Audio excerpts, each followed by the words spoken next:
Today, the Chief Justice handed down an important ruling in one of the cases filed by Mr. Azharuddin Mohammed in the High Court challenging the extradition process. Now, as a matter of background information, your viewers would recall that Mr. Mohammed and his father filed two sets of legal challenges in the High Court, and both are being heard by the Honorable Chief Justice. In one set of proceedings, they challenge the constitutionality of certain provisions of the Fugitive Offenders Act, more specifically, the amendments which were done to that act in the year 2009. Secondly, they have filed a second legal challenge in the High Court in which they are challenging the authority to proceed issued by the Minister of Home Affairs, as well as every other act or actions that would have flowed from that authority to proceed, including an arrest warrant under which the fugitive offenders were arrested, and consequently the proceedings that are ongoing at the Georgetown Magistrate Court before Learned Magistrate Judy Latchman.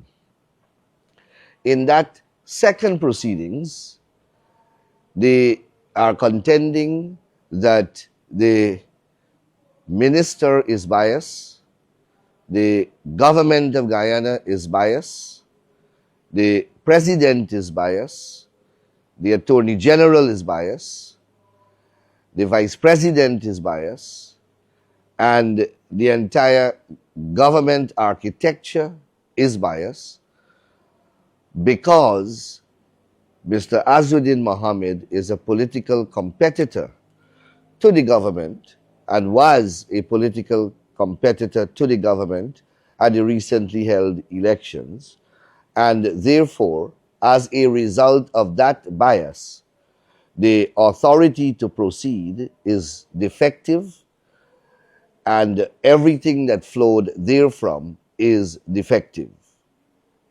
And they want the authority to proceed to be quashed, and they want all consequential steps taken thereafter to also be quashed. So the Chief Justice heard arguments from all sides. Your viewers would know that we attended court. They sued the Minister of Home Affairs in that proceedings. They sued the Attorney General. They sued the Learned Magistrate. Mr. Douglas Mendez, Senior Counsel, appeared for the Learned Magistrate. I appeared in person for the Attorney General, and the Learned Magistrate was represented by independent counsel. The Learned Magistrate played no part in the proceedings, but of course, the lawyer for the Minister and the Attorney General participated along with their lawyers. And we put out our arguments. We say the question of bias does not arise, that in any event, the Mohammeds entered politics long after the extradition process would have been activated, long after they were afflicted with OFAC sanctions, and they choose to go into politics after these events, and therefore to erect a defense of politicization and political bias is simply manufactured, and that is not the law. That the question of bias and those persons who are the tribunals that are to be independent are the judicial tribunals that are all part of the extradition process. That the question doesn't arise, the question of a bias action doesn't arise in relation to the executive. That the executive has the constitutional functions to perform in relation to the extradition process, and that the executive, the government of Guyana, has the legal and treaty obligations to discharge their duties under the law and under the treaty in relation to bias. If that is a defense, then every person who is the subject of an extradition request can then enter politics, if he knows it is coming, or enter politics after, and use that as a basis not to be extradited. That cannot be the law of Guyana, and that is not the law of Guyana or the law of any other country. And we also obviously found case law authorities from across the Caribbean and the Commonwealth and England to justify our position, because these matters have been litigated in different courts across the world, and there is great judicial guidance in high courts and appeal courts all across the globe. We cited those cases, and the judge, after hearing all the arguments, fixed the 2nd of February to rule in that matter. On the 2nd of February, the judge did not rule because apparently he did not complete the writing of his judgment. At the time they had filed this action, they had also filed a stay of proceedings, of the magistrate's court proceedings. Let me rephrase that. At the time they filed this action, they've made an application to the judge to stay the magistrate court proceedings while this action was going to be heard and determined. We decided as a collective that because the magistrate court was adjourned until the 5th and 6th of February, and this action was being heard in January, that the action can possibly be concluded without a stay being heard and determined. And on that basis, the judge proceeded to hear the proceeding itself rather than the application for a stay. But after the judge was unable to decide the case on the 2nd of February, as he had indicated, the lawyers for Mr. Mohammed wrote the judge, I think the 2nd was Monday, wrote the judge, I believe, after receiving the notification that the ruling was going to be adjourned to the 9th of February. They wrote, I believe, Monday itself on the 2nd, to say that they would like their stay application to be heard, not orally, but on paper, because they had already have the application there. And myself and Mr. Mendez, on behalf of the Minister of Home Affairs, wrote objecting to the stay and said, and we put out our arguments why a stay should not be granted.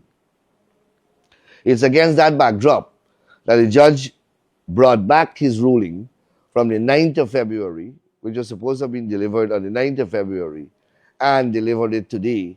Rather than deal with the stay, he decided, I suppose, that he will deal with the entirety of the case one time. So there is no need for a stay.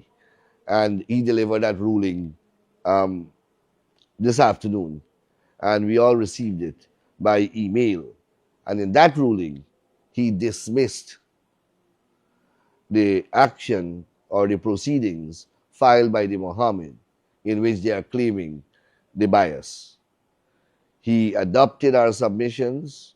He relied upon the authorities, the judicial authorities that we produced, and he ruled that a case for bias has not been made out and cannot be made out, that the minister is not performing the type of function when she is issuing that authority. She's not performing a judicial or a quasi-judicial function, but is simply discharging an executive function and a statutory diktat which Parliament has invested her with by virtue of the Fugitive Offenders Act, and that the question of bias does not arise. That the question of bias, if an allegation of bias can be made, can only be directed to the judicial tribunals. That is to say, the magistrates court, the high court, and if they go to the court of appeal and elsewhere. That in extradition proceedings, the question of bias does not apply to, and principles of bias do not apply to a magistrate, the Minister of Home Affairs, when that minister is exercising the power to issue or not to issue the authority to proceed. So in short, this case filed by the Mohammeds have been dismissed, and each party has been awarded $500,000 in cost.